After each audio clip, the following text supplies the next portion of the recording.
తమిళనాడు ముఖ్యమంత్రి జయలలిత నిర్వహిస్తున్న శాఖలను ఆర్థిక శాఖ మంత్రి పన్నీర్ సెల్వంకు అప్పగించడంపై డిఎంకే చీఫ్ తమిళనాడు మాజీ ముఖ్యమంత్రి కరుణానిధి ఆశ్చర్యం వ్యక్తం చేస్తున్నారు.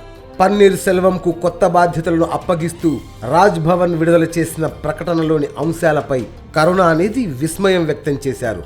ఇదే సమయంలో కరుణానిధి సంచలన వ్యాఖ్యలు చేశారు. తమిళనాడు ముఖ్యమంత్రి జయలలిత సూచన మేరకు ఆర్థిక శాఖ మంత్రి పన్నీర్ సెల్వంకు అదనపు బాధ్యతలు ఇస్తున్నామని ఇన్ఛార్జ్ గవర్నర్ సిహెచ్ విద్యాసాగర్ రావు ఓ ప్రకటనలో పేర్కొన్నారు.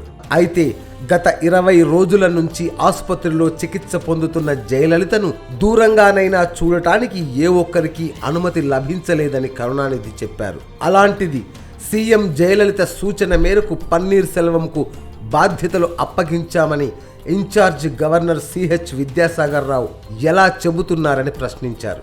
ఇన్ఛార్జ్ గవర్నర్ సిహెచ్ విద్యాసాగర్ రావు విడుదల చేసిన ప్రకటన చదివిన ఏ ఒక్కరికైనా సందేహాలు వస్తాయని కరుణానిధి అన్నారు.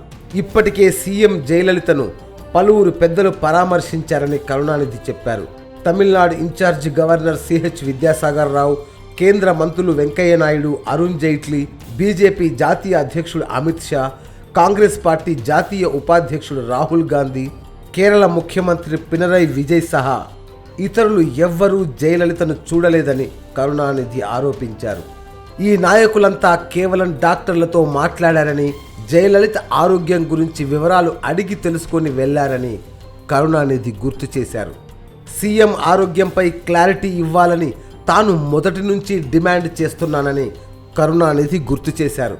కరుణానిధి సంచలన వ్యాఖ్యలు చేయడంతో అన్నాడీఎంకే నాయకులు ఆయన మీద మండిపడుతున్నారు. YoYo News, Hyderabad.